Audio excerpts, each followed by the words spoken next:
아멘. 창세기 30장 1절에서 5절까지 말씀 찾으셨으면 다 같이 합독하시겠습니다. 시작. 라헬이 자기가 야곱에게서 아들을 낳지 못함을 보고 그의 언니를 시기하여 야곱에게 이르되 내게 자식을 낳게 하라. 그렇지 아니하면 내가 죽겠노라.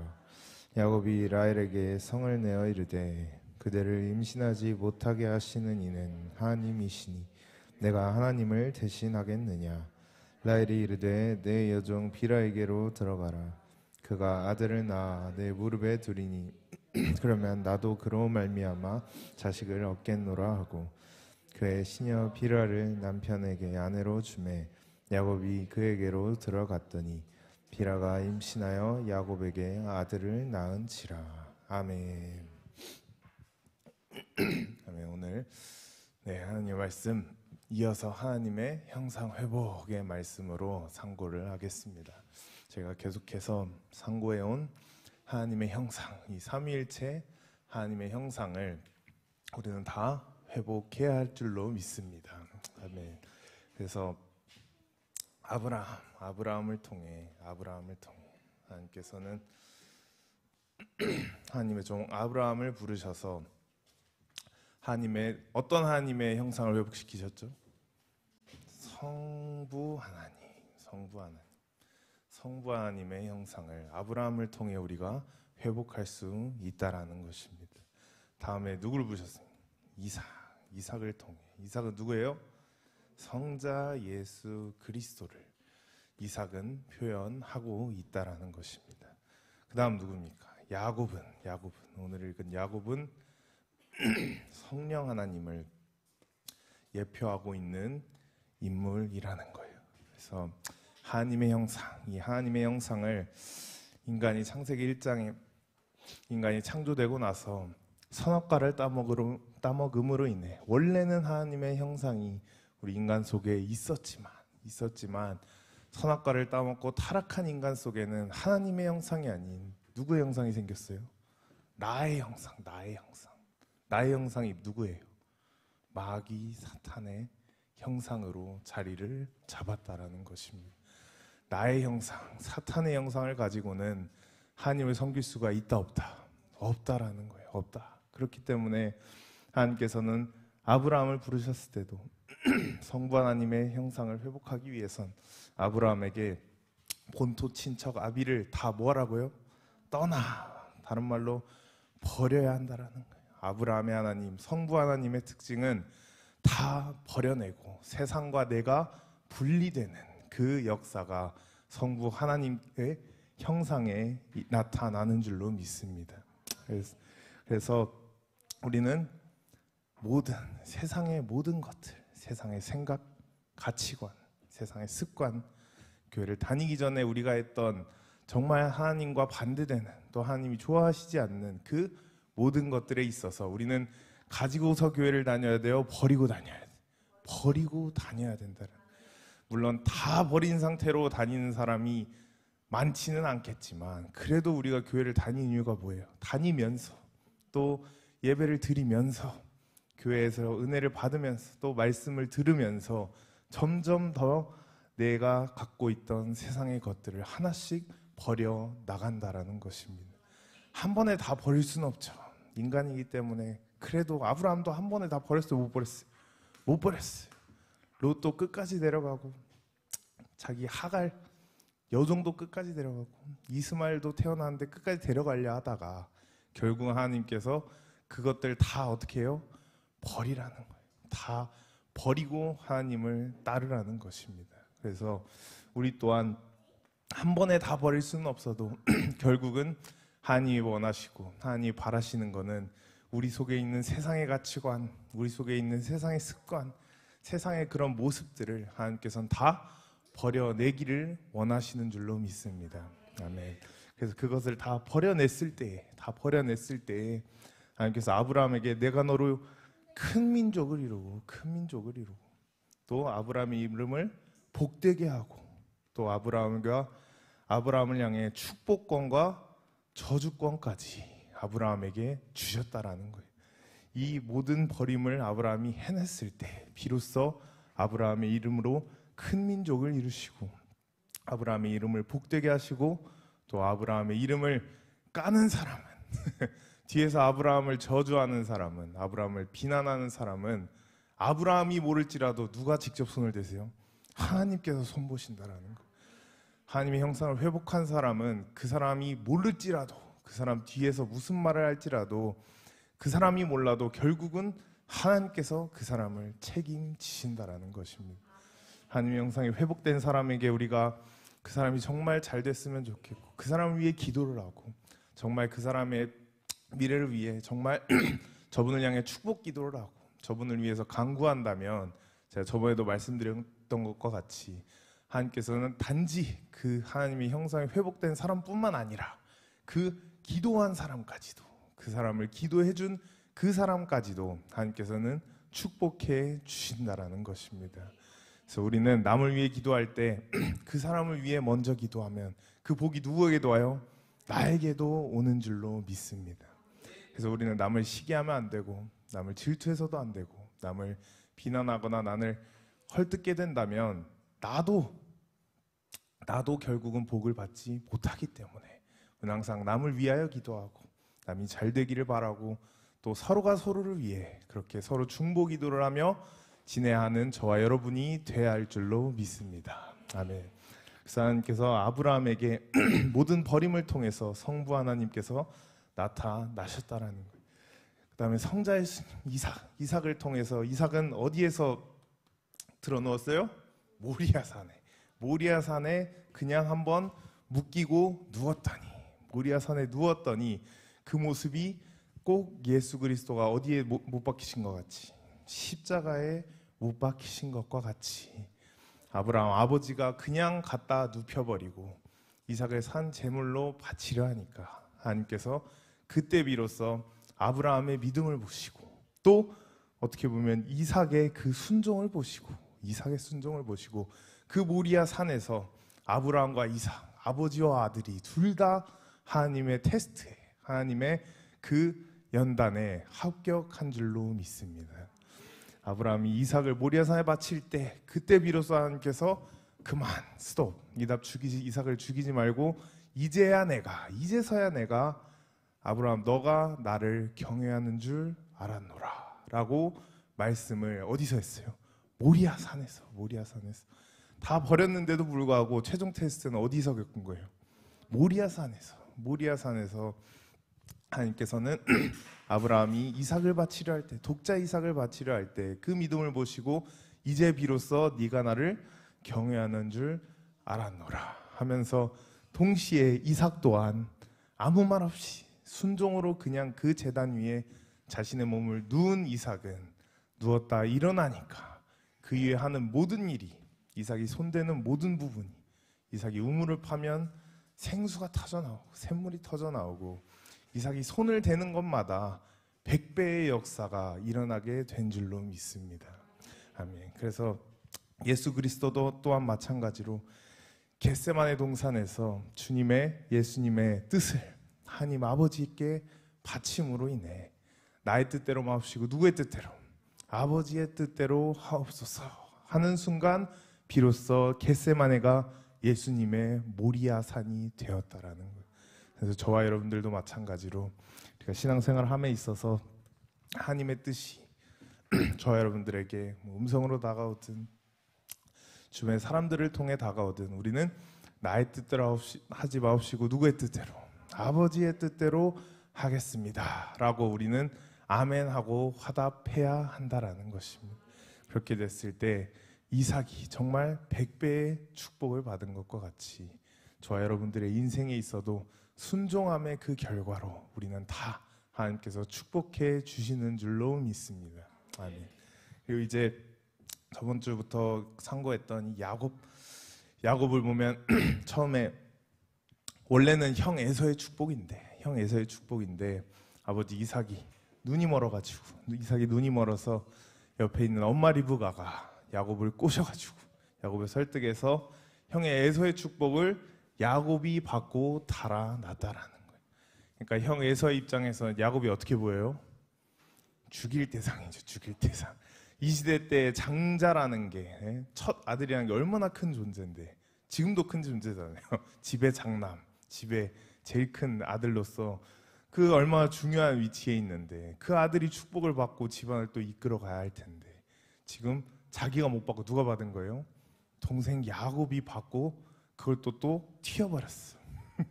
삼촌 라반네 집으로 야곱이 도망갔다라는 거예요. 야곱이 도망가면서 그 과정 속에 수많은 과정을 겪지만 결국은 야곱이 어디에 거쳤을 때? 베델. 야곱이 베델에 이르렀을 때 그곳에서 돌베개를 베고 딱 누웠는데 하늘문이 열리면서 하나님께서 야곱에게 환상을 보여주셨다라는 거예요. 천사가 사닥다리를 타고 오르락내리락 하는 그 환상을 야곱에게 어디에서? 베델에서 보여주셨다라는 것입니다. 베델의 특징을 제가 여러분들께 말씀드렸잖아요. 제일 큰 특징 딱 하나만 뽑으면 베델은 외로운 곳, 정말 외로운 곳. 황무지에 주변에 친구가 있습니까? 부모님이 있습니까? 의지할 사람이 있습니까? 숨을 곳이 있습니까? 그 아무것도 없는 이 황무지, 이 베델에서 정말 자신의 극치, 이 외로움의 극치에 달했을 때 비로소 하나님을 만났다라는 거예요. 베델에서 하나님을 만난 야곱을 볼 때 저와 여러분들은 꼭 사람은 정말 어려워지면, 정말 자기가 코너에 몰리면, 정말 이제 믿을 구석 하나 없을 때 그때 비로소 다 무릎 꿇고 하나님 앞에 나오는 사람들이 많지만 저와 여러분들은 하나님께서 우리를 외롭게 하지 않으시더라도 저와 여러분들은 하나님 앞에 우리는 나아가야 할 줄로 믿습니다. 아멘. 그래서 야곱이 그 가운데서, 베델 가운데서 하나님의 환상을 보며 결국은 그 환상 가운데 하나님께서 더 이상 이제 죄송합니다.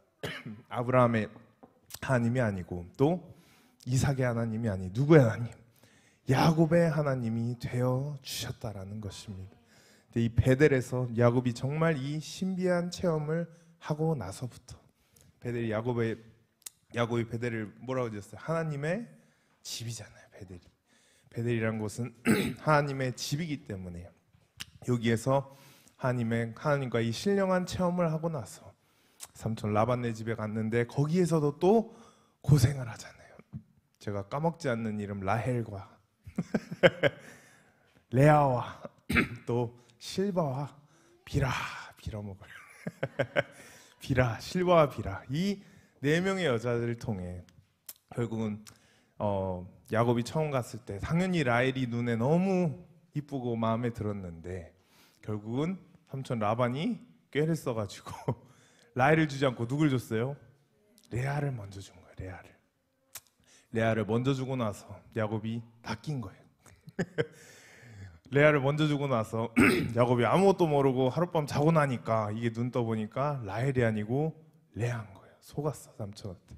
그래서 결국은 7년을 또 그 사랑하는 라헬을 위해 7년을 며칠같이 그냥 시간 가는 줄도 모르고 사랑하는 라헬을 위해 그 라헬과 결혼하기 위해 라헬을 아내로 맡기 위하여 7년을 며칠같이 일을 하며 결국은 라헬을 얻어냈다라는 거예요.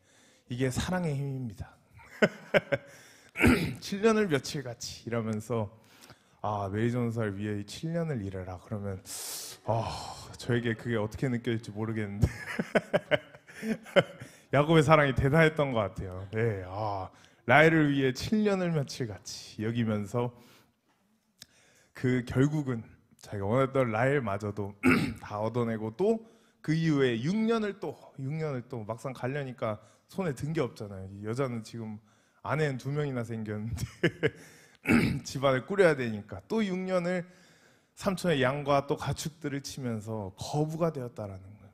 야곱이 거부가 되어서 이제 또 그 라헬과 레아의 여종들 빌하와 실바를 통해서 또 라헬은 어떻게 보면 여종이 2명이니까 또 여자가 2명이 더 생겨버렸잖아요. 그러니까 갑자기 야곱은 하루아침은 아니지만 하나님께서 결국은 허락하셔서 거부가 되었다는 거예요. 여자를 4명이 나왔고 삼촌의 양과 또 삼촌의 가축들도 다 야곱이 원하는 대로 키워냈고 그러고 나니까 이제 아쉬울 게 없잖아요. 배부르고 등 따시고. 그렇게 되면은 우리는 어떻게 돼요? 여기 우리는 다시 자연스레 어디로 가요? 세상으로. 다시 옛날에 그 버릇, 또 옛날에 그 습관대로 우리는 인간이기 때문에 갈 수밖에 없다라는 거예요. 그래서 야곱 또한 마찬가지로 이 또한 다 누구의 은혜예요? 하나님의 은혜죠. 축복받고 도망쳐 나온 야곱이 지금 여자가 4명이나 생기고 가축들도 이렇게 많이 생겼는데 이게 자신의 능력이겠습니까? 이건 다 하나님의 은혜임에도 불구하고 야곱은 하나님을 잊고 그냥 내가 가진 거 보면서 그냥 그 4명의 여자들 거느리면서 그냥 좋은 게 좋은 거지 하면서 인생을 살다가 결국 하나님께서 야곱을 다시 어디로 부르세요? 베델로 올라가라는 거예요. 야곱에게 베델로 올라가라는 것입니다. 야곱이 막상 이제 에서 형을 만나야 되는데 에서 형을 만나려 하니까 너무 두려워 안 두려워요? 두렵잖아요. 또 야곱이 지금 이렇게 부해졌는데 지금 여자 4명에다가 가축도 이렇게 많은데 에서 형이 이 꼴을 보면 어떠겠어요? 저거 다 원래 내 축복인데 라고 생각하지 않겠어요? 제가 에서였어도 그럴 것 같아요. 저기서 야곱이 오는데 막 이만큼 부를 이루고 막 양이랑 소떼들 막 이렇게 몰고 오면 제가 에서인 입장에서는 저게 원래 다 내 건데 내 축복을 제가 뺏어가서 저렇게까지 됐구나 하면서 당연히 인간적인 마음으로는 올라오잖아요. 분노와 시기와 이게 올라올 수밖에 없기 때문에 야곱 또한 베델에서 하나님을 만났음에도 불구하고 그게 이제 두려운 거예요. 두려운. 하나님을 믿지를 못하고 에서 만나기가 두려워가지고 자기 만나면 죽을 것 같으니까 자기는 진짜 이제 목숨이 날아갈 것 같으니까 그러니까 야곱이 또 인간의 꾀로 제일 앞에 종들을 보내놓고 뒤에 또 가축 보내고 또 그 4명의 라헬, 레와, 실아, 빌바, 비라 다 보내놓고 또 그 뒤에 심지어 자기 아들들까지 보내면서 결국은 자기는 제일 뒤에서 제일 안전빵으로 사고 터지면 당장이라도 튈 수 있게 그 자세로 야곱이 지켜보다가 결국은 하나님께서 이걸 보니까 아직까지도 야곱이 인간의 꾀를 쓰고 있는 거예요. 꾀를. 아직까지도 이렇게 하면 나는 안전하겠지. 이렇게 하면 난 괜찮겠지.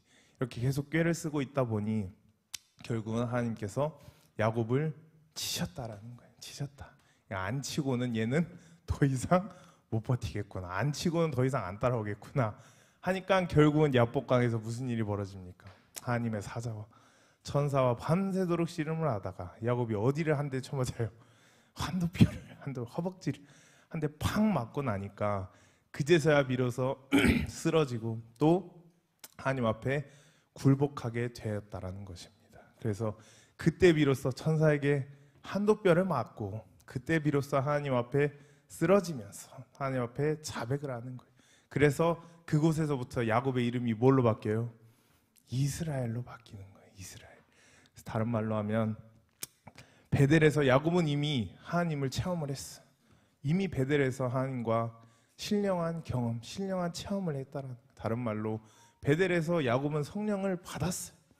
받았는데도 불구하고 자신의 배가 따뜻해지니까, 자신의 등이 따뜻해지니까 이제 점점 하나님과 멀어지고 점점 그냥 자기가 가진 것만 바라보게 되니까 그 베델에서 경험했던 그 신령한 체험, 그 하나님의 능력이 점점 더 소멸됐다라는 것입니다. 그래서 결국은 다시 야복강에서 한도뼈를 맞음으로 인해 하나님께서 결국은 천사를 통해 야곱을 치심으로 인해 다시 한번 야곱이 하나님을 부르짖고 또 하나님을 찾게 되는 그러한 계기였다라는 것입니다. 그때 비로소 다시 야곱이 하나님을 찾으면서 이름이 이제 더 이상 야곱이 아닌 이스라엘로 바뀐 것처럼 우리가 정말 계속해서 청교도 말씀의 핵심은 뭐예요? 성령 세례잖아요. 성령 세례. 성령을 강조하는 말씀.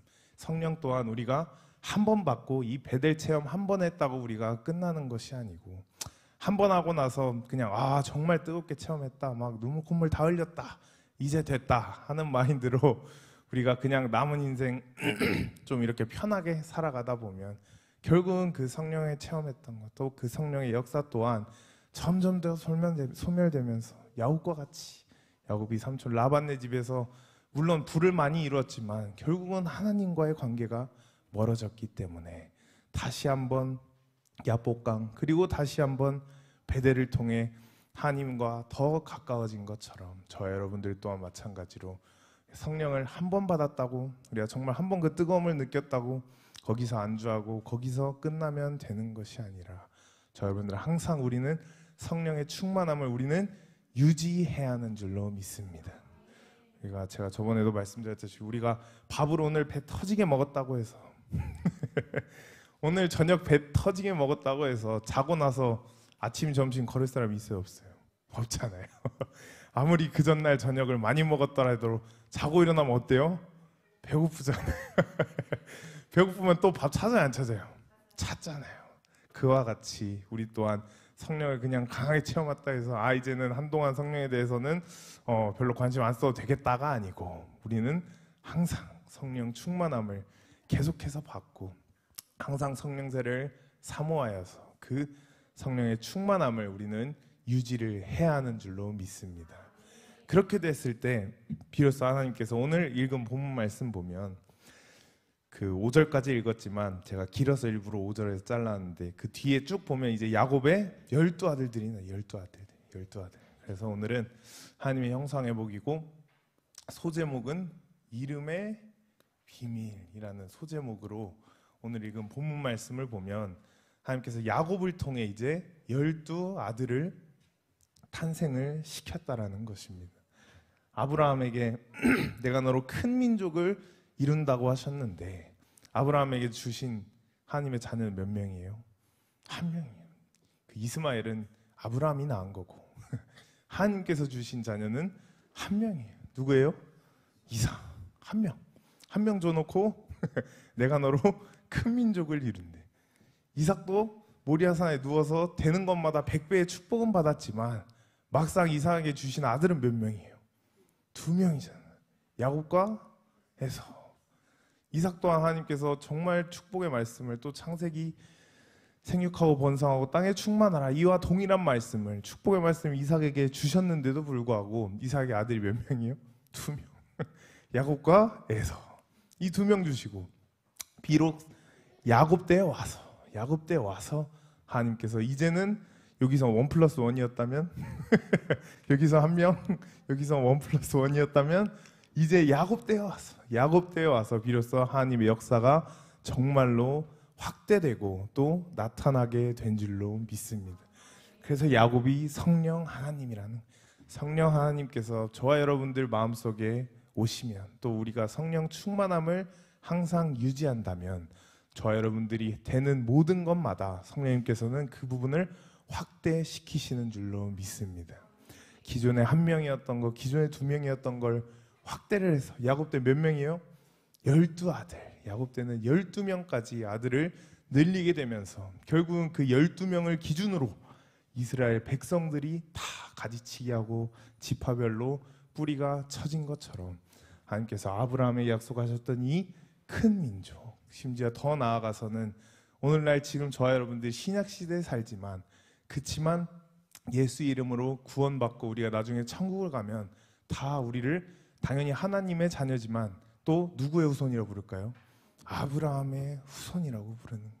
그와 같이 하나님의 계획하심은 다 이유가 있으시기 때문에 아브라함 입장에서는 말도 안 되는 소리겠지만 그때 당시는 말이 안 되는 소리처럼 들리겠지만 결국 하나님의 계획은 어디까지 바라보고 계시는 거예요?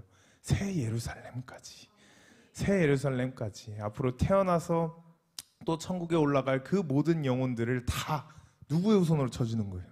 아브라함의 후손으로 쳐주시겠다라는. 이러니까 우리가 하나님의 계획을 인간은 알 수가 있어요, 없어요?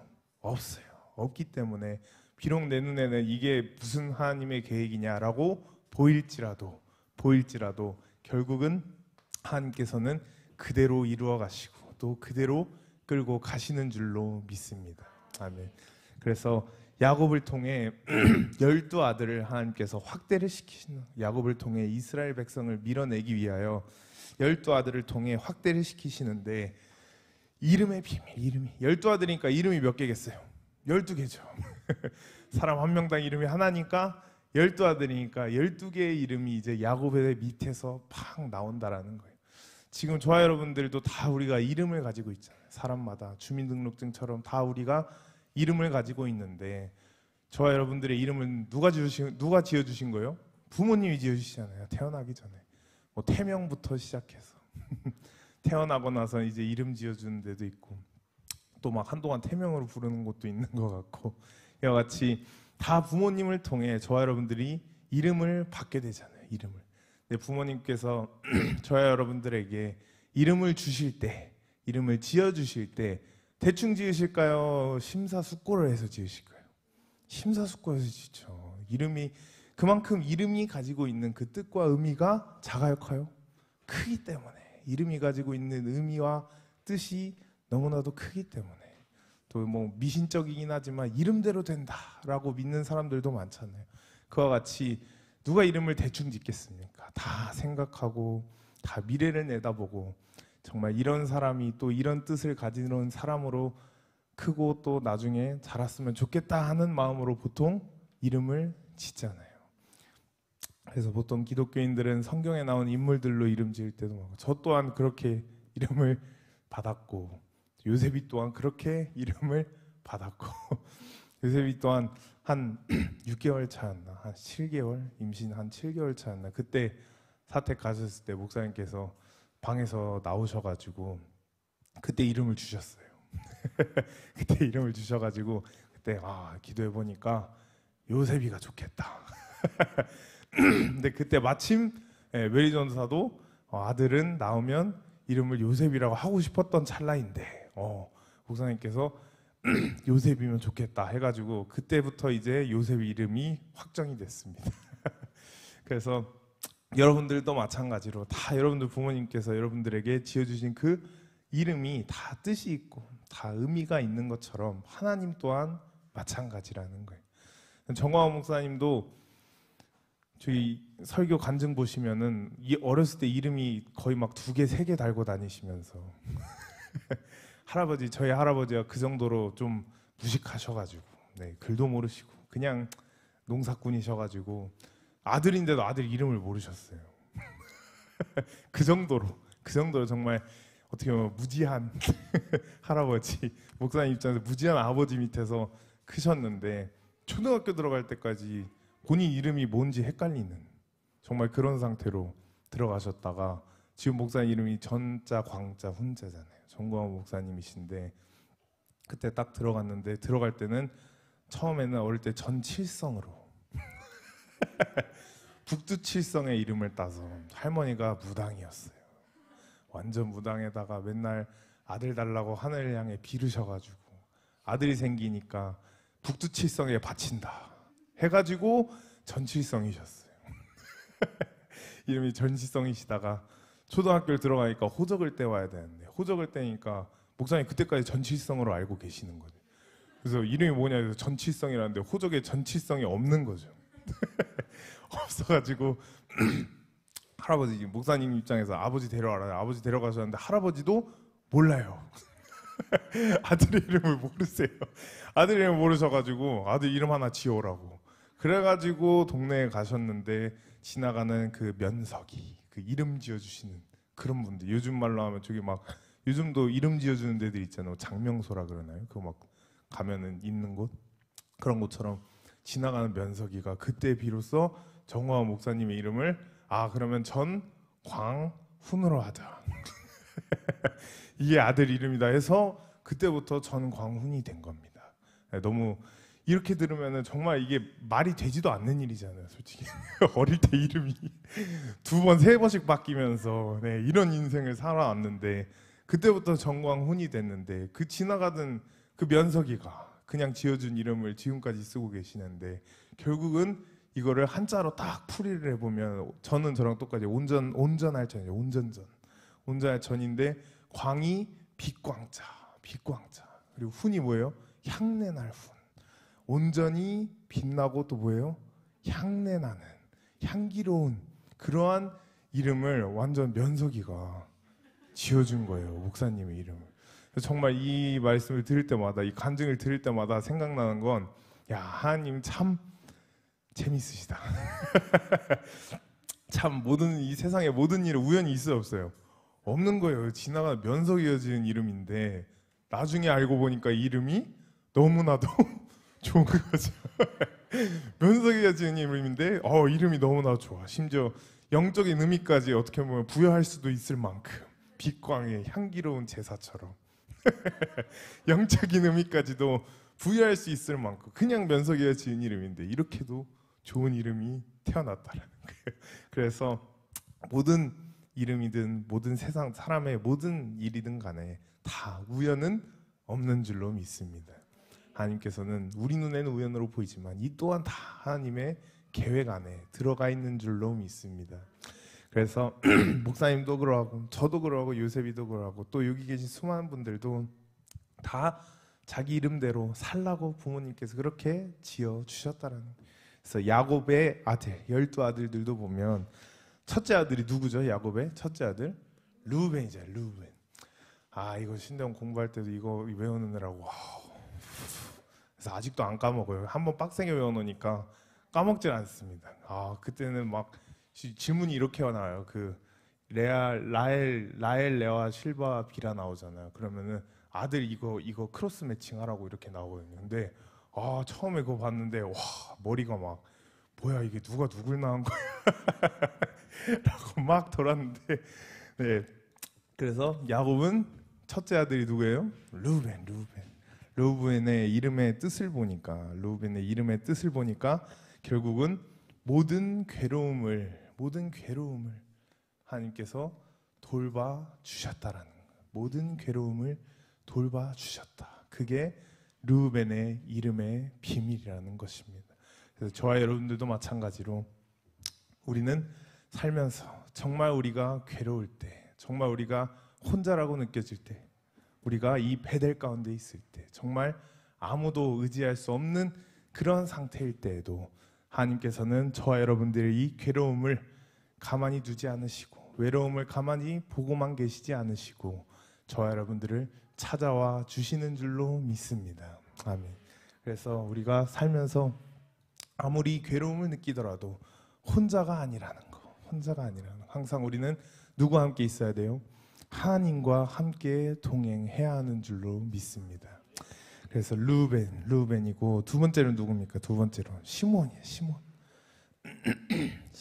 시므온의 이름의 뜻은 뭐라고 나와 있어요? 소외됨을 들으셨다. 소외됨을 하나님께서 들으셨다라는 거예요. 들으셨다. 그래서 저와 여러분들이 하는 신앙생활을 통해 하는 우리의 모든 기도, 우리의 모든 간구들을 하나님께서 솔로몬이 그 어린 사무엘이 하는 모든 말을 땅에 떨어뜨리지 않으시고 다 하늘로 받아주신 것처럼 저와 여러분들의 모든 기도와 간구를 하나님께서는 소외하지 않으시고 하나님께서는 멀리하지 않으시고 저와 여러분들의 모든 기도와 간구를 어떻게 해요? 들어주시겠다라는 것입니다.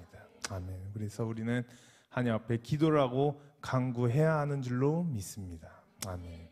다음 셋째 아들 누구예요? 셋째 아들 레위. 제사장 집안이지. 레위의 뜻은 연합됨. 레위의 뜻은 연합됨이라고 나와 있어요. 그래서 레위의 뜻이 연합된 것 같이 저와 여러분들이 우리의 이 레위의 이름의 비밀을 가지고 우리가 어딜 가든지 우리는 연합이 돼야 하는 줄로 믿습니다. 어딜 가든지 분쟁을 일으키고 어딜 가든 정말 미운 털 박히고 어딜 가든 사람들이 막 기피 대상이 되고 저 사람 정말 안 왔으면 좋겠는데 왜 왔을까? 라는 이런 사람이 되면 돼야 안 돼요. 안 된다라는 거예요. 안 된다. 가정 안에서 우리는 어떻게 해야 돼요? 연합이 돼야 돼. 네 뜻대로 내 뜻 따로, 엄마 뜻 따로, 아빠 뜻 따로, 동생 뜻 따로 이러면 돼야 안 돼요. 안 된다는 가정 안에서도 하나의 뜻으로 우리는 뭉쳐 있어야 하는 줄로 믿습니다. 교회 또한 마찬가지. 교회 또한 교회 안에서도 우리는 어떻게 돼야 돼요? 연합돼야 돼.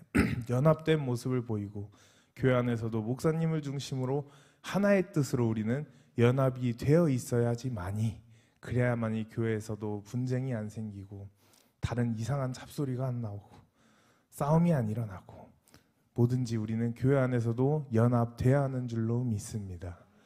나라는 정말 지금 엉망진창이지만 엉망진창이지만 원래대로라면 정상적인 나라라면 정상적인 나라라면 다 그 대통령이 가자 하는 대로 대통령이 이끄는 대로 그 대통령도 정상적인 대통령이라면 정상적인 대통령이라면 정말 한 나라가 그냥 서로 비난하고 혈뜯고 이러는 게 아니고 다 정말 어떤 게 나라를 위한 것인지 어떤 게 정말 국익을 위한 것인지 국민을 위한 것인지 이 한마음 한뜻으로 나아갈 때 그 나라가 더 성장하고 더 살기 좋은 나라가 되는 줄로 믿습니다. 우리나라는 정상적인 나라가 아니기 때문에 대통령부터가 정상적인 대통령이 아니기 때문에 우리는 그 뜻을 따르면 안 돼요. 그 뜻을 따르면 안 되고 우리는 오직 하나님의 말씀만 믿고 하나님의 뜻만 따라야 하는 줄로 믿습니다. 그래서 가정도 그렇고 교회도 그렇고 나라도 그렇고 회사도 그렇고 여러분들 일터마저도 우리는 가서 분쟁을 일으키는 존재가 아닌 항상 뭉치고 연합하는 존재가 다 돼야 하는 줄로 믿습니다. 아멘. 그 다음에 누가 넷째는 유다가 있죠. 유다. 예수님께서 태어나신 유다 지파. 유다는 뜻이 뭐예요? 찬양. 유다는 뜻이 찬양 속에 거하는 것. 찬양 속에. 그래서 저와 여러분들이 삶에 있어서 우리가 세상 음악, 세상적인 그런 음악들, 가요들, 팝 이런 것보다는 우리는 뭘 들어야 돼요? 찬양을 더 들어야 하는 줄로 믿습니다. 찬양 중에서도 저 또한 할머니 손에서 자랐기 때문에 항상 할머니가 어릴 때 제 등 뒤에 업고 이거 포대기 메시고 항상 할머니께서 집안에서 찬양이 끊기지 않았어요. 물론 할머니 처음에 무당이셨지만 무당이시고 북두 칠성 앞에 기도하셔서 전과 목사님을 낳으셨지만 그래도 나중에는 목사님께서 전도하셔가지고 결국은 할머니께서 24시간을 그냥 제가 1층에 살고 할머니가 1층에 살고 2층에서는 목사님과 사모님이 사셨는데 1층에서 할머니가 살면서 그냥 24시간 찬양 카세트가 막 돌아가요. 막 돌아가니까 자연스레 저 또한 그 찬양을 어떻게 하겠어요?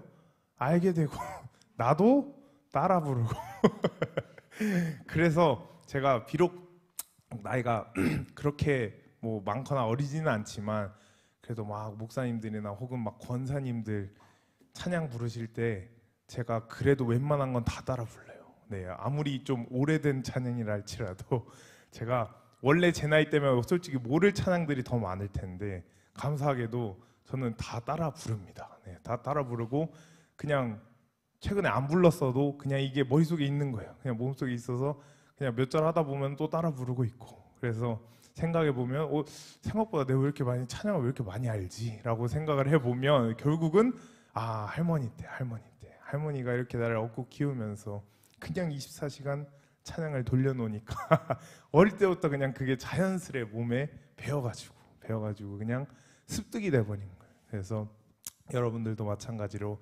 우리가 세상적인 음악을 들을 것이 아니고 하나님을 찬양하는 그 찬양을 우리는 많이 드려야 하는 줄로 믿습니다. 요셉이도 그래서 찬양 되게 좋아해요. 요셉이는 음악도 좋아하는 것 같고 보면은 찬양도 요셉이 틀어주면 되게 잘 부릅니다. 되게 잘 부려요. 그래서 막 찬양 집에서도 자기 전에 막 찬양 틀어달라 그러면 틀어주면 혼자 막 부르다 자요. 마치 어릴 때부터 또 여러분들 나중에 자녀를 낳거든 다 어릴 때부터 찬양 속에 살게 만들어야 한다라는 것입니다. 그래서 유다는 찬양. 그 다음엔 단은 억울함을 풀어주셨다. 단은 억울함을 풀어주셨다라는 거예요. 그래서 저와 여러분들이 살면서 우리가 억울한 일을 당할 때가 있어요, 없어요? 있잖아요. 내가 잘못하지 않는데도 내 잘못이 아닌데, 나는 잘못한 게 없는데도 다른 사람들이 오해를 한다든지, 다른 사람이 나를 뭐 누명을 씌운다든지, 그런 억울한 일이 다 한 번씩은 생길까 안 생길까요? 생길 수밖에 없는 거예요. 생길 수밖에.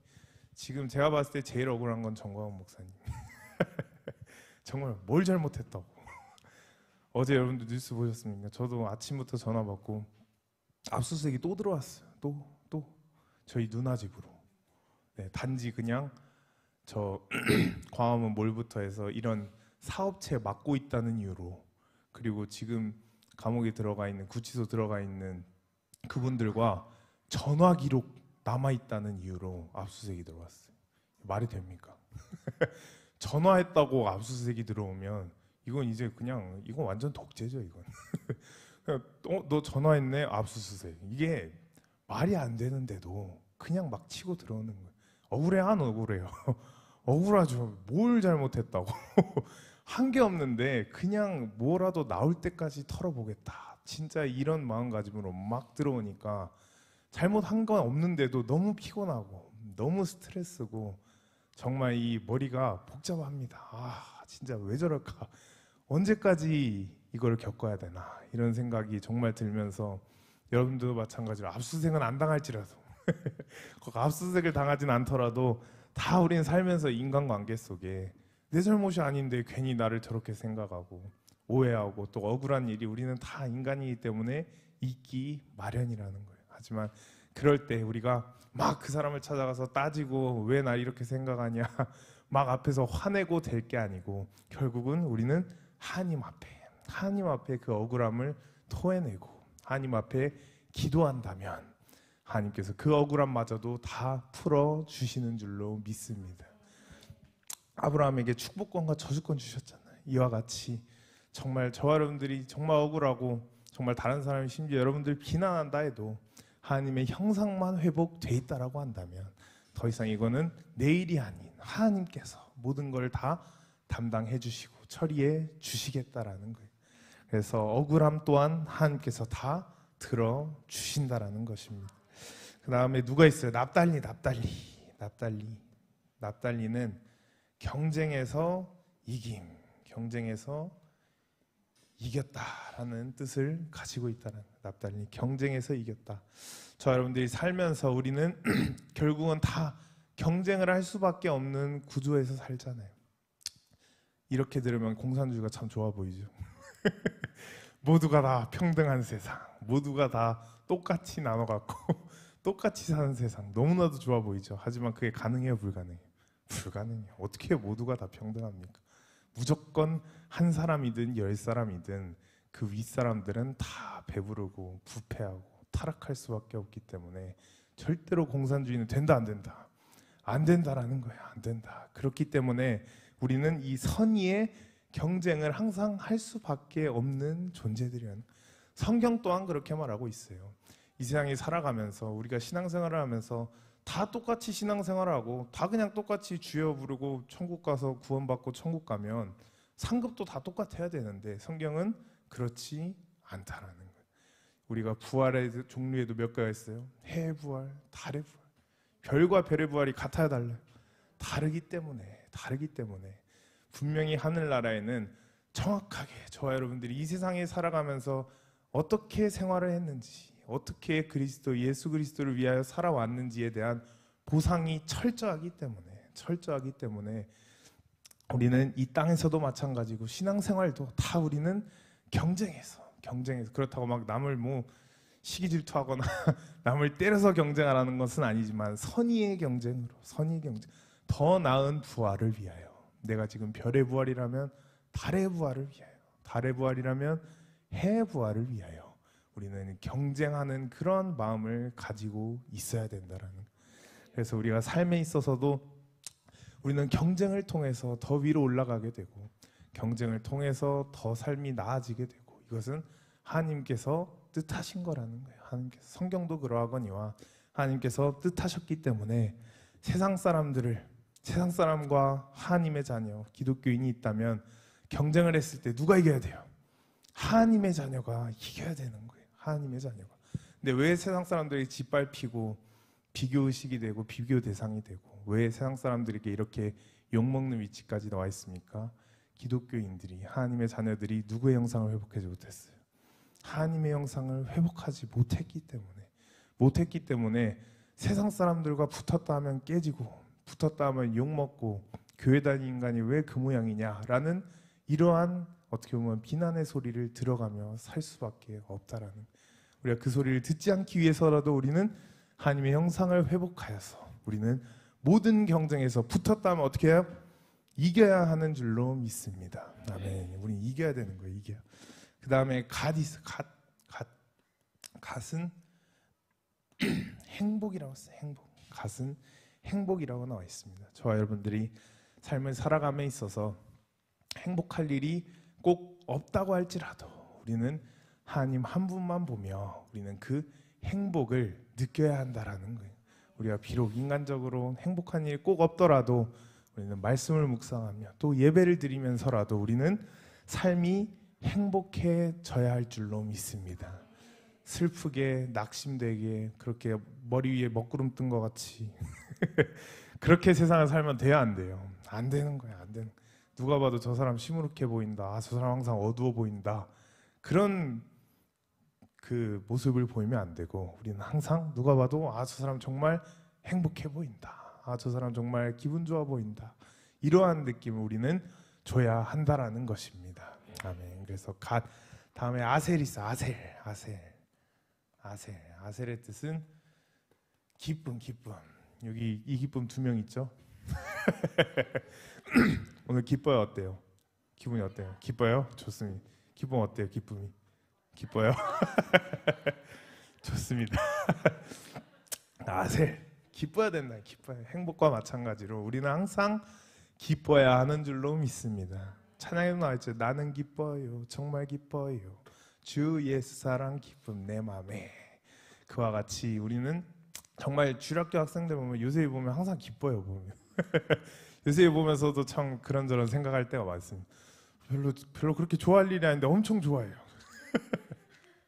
사소한 거로 작은 거로도 엄청 좋아하고 막 그냥 방방 뛰고 막 2발 점프하고 이런 걸 보면서도 정말 우리도 살아감에 있어서 우리는 모든 일에 감사와 또 기뻐야 할 줄로 믿습니다. 아멘. 그리고 이제 이사갈의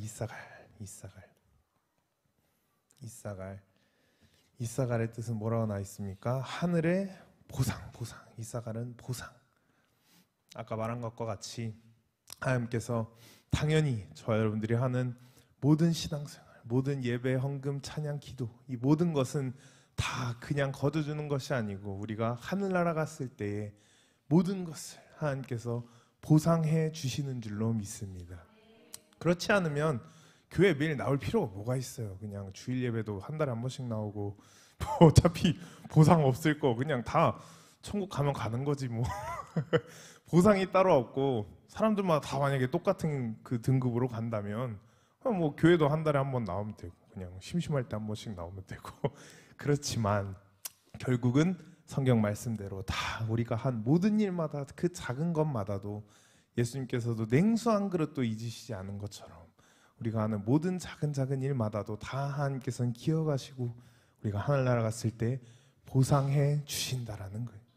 하늘나라는 당연하거니와 이 땅에서도 마찬가지로 우리가 하나님의 형상만 정말 잘 회복되어 있다면 하나님께서 저와 여러분들이 하는 모든 일에 대하여 뭐 해주신다고요? 보상해 주시는 줄로 믿습니다.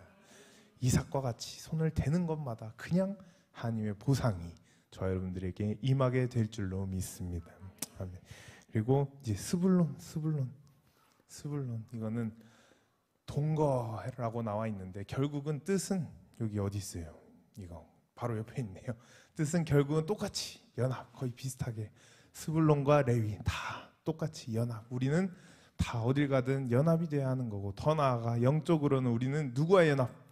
예수 그리스도와의 연합이 이루어져야 하는 줄로 믿습니다. 아멘. 그리고 이제 요셉이 오늘은 못 왔지만 요셉이는 이름이 뜻이 뭔가 했더니 더하심. 요셉의 이름은 더하심이라는. 그래서 저와 여러분들을 하나님께서 궁핍하게 가난하게 가만히 두지 않으시고 하나님께서 저와 여러분들을 향하여 뭘 하신다고요? 더해 주시는 줄로 믿습니다. 요셉이 애굽의 국무총리가 된 것 같이 총리가 되고 나서 이제 요셉의 창고가 막 쌓이잖아요. 그와 같이 하나님께서 저와 여러분들을 더하여 주신다라는 거예요. 그래서 마지막 또 베냐민, 마지막 12번째 아들 베냐민은 뭐라고 나와 있습니까? 오른손의 아들이라고 나와 있어. 오른손의 아들. 오른손의 아들이라고 나와 있는데 예전에 역사로도 그러하고 오늘날로도 오른팔 하면은 뭐가 생각나요? 권력이 생각나고 권위가 있고 나 저 사람의 오른팔이다 라고 하면 그 사람은 무슨 뜻이에요? 그 사람은 핵심 인물이라는 거야. 사실상 2인자고 핵심적이고 왼팔보다는 항상 우리는 상징적으로 오른팔이라는 상징을 쓰잖아요. 저 사람 오른손이다. 나 저 사람 오른팔이다. 또 과거에도 그러하고 항상 우리는 오른쪽에 대한 그 문화 또 그러한 역사가 있기 때문에 성경도 마찬가지로 베냐민은 오른손의 아들이라는 거예요. 그래서 저와 여러분들이 어딜 가도 우리는 무시당하거나 그런 것이 아니고 우리는 항상 권위자의 위치로 또 하나님의 자녀잖아요. 하나님의 자녀이기 때문에 세상 사람들보다 우리가 비굴하게 세상 사람들 밑에서 막 그렇게 일하는 것이 아니고 결국은 하나님의 형상을 회복하여서 우리는 하나님의 다 오른손처럼 돼야 하는 줄로 믿습니다. 하나님께서 저와 여러분들을 오른손처럼 들어 쓰실 줄로 믿습니다. 그래서 결국은 야곱을 통해 이 12아들이 태어난 것과 같이 이름들의 뜻을 보면 이름은 다 물론 이게 히브리 이름이겠지만 결국은 그 이름들의 뜻을 보면 하나님께서 저와 여러분들에게 다 이렇게 해 주시겠다라는 거예요. 어떤 사람에게? 하나님의 형상이 회복된 사람에게. 야곱이 베델을 거치고 나서 이 12아들을 낳았던 것처럼 저와 여러분들도 마찬가지로 삶에 있어서 이 12가지의 이름의 비밀을 또 체험하고 또 이것을 삶으로 살아내는 저와 여러분들 우리 모두가 되시기를 축복합니다. 아멘. 우리 찬양 나의 마음이 주를 찬양하며 찬양하고 기도하시겠습니다.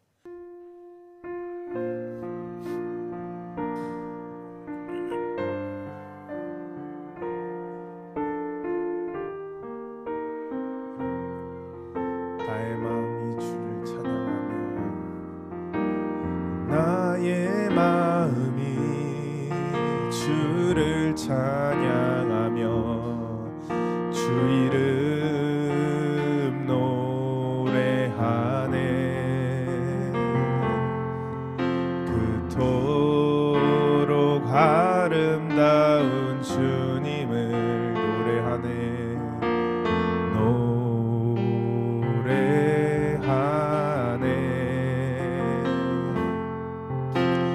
나의 영혼이 주께 경배하며 주 이름 찬양하네. 너무도 영화로운 주님을 찬양하네.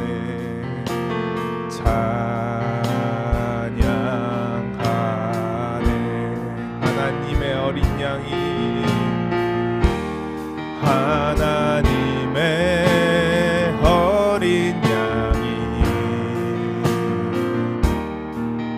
이 땅에 내려오셔서 죄악 속에 거하던 나를 주님은 구원하셨네. 예수는 나의 왕, 나의 구원, 나의 노래. 예수는 나의 왕, 나의 반석, 영광 되시네.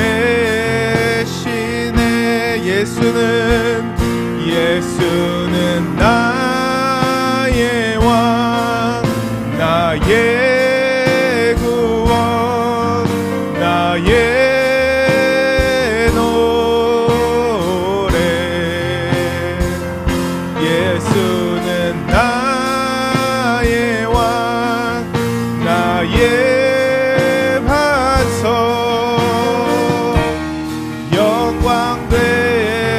마지막으로 하겠습니다. 예수는 나의 왕, 예수는 나의 왕, 나의 구원, 나의 노래.